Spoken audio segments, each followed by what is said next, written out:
call Chicago their birthplace, and their founder, Larry Hoover, the chairman.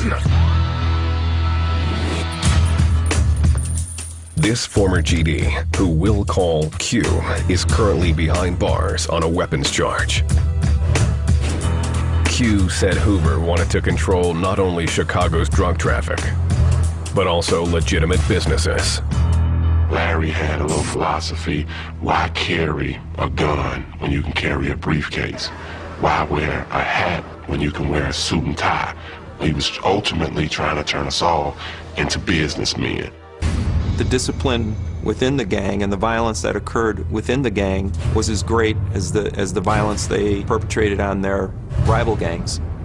Violence and intimidation in the GDs was essential for survival of the gang. They were probably the strongest, fastest growing gang that I ever encountered. Their numbers just were astronomical. The GDs recruited most of their young soldiers from the city's public housing projects, where gang life often provided easy cash. Money is scarce, so when they're putting food on your table, you know, that's kind of big. You'll show loyalty to this person because he's making sure that you eat, you know what I'm saying? Q says he worked as a shooter for the GDs when they battled their rivals for drug turf at the Cabrini Green housing projects. For every person you shot, you get points, you know, and points added up to respect in the neighborhood and ultimately leadership position, you know. Q claims he got hooked on shooting the first time he pulled a trigger at age 12. After that first shot, you off to the races from there, because it's like it builds up this euphoria in your brain. Now you geeked and you charged and it's a high. Because every gang wanted to expand its territory, places like Cabrini Green turned into war zones, torn apart by guns. Every day it was a constant tug of war over area, and the only way that you can keep somebody at bay is to keep applying pressure every day. And that's what I specialize in, applying pressure to them every day. Q employed many different strategies for stalking his prey. He would eventually gain notoriety as one of the deadliest and most prolific shooters at Cabrini. I would go out early in the morning on a hunt, is what I called it. And I would go into the rival gang's building, like 7 in the morning. You might be able to catch somebody down there selling drugs or whatever, you know, been out all night, catch them drowsy, slipping, and you get...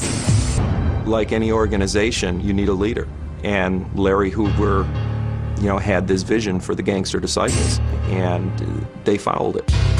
Hoover modeled the GDs like a big corporation.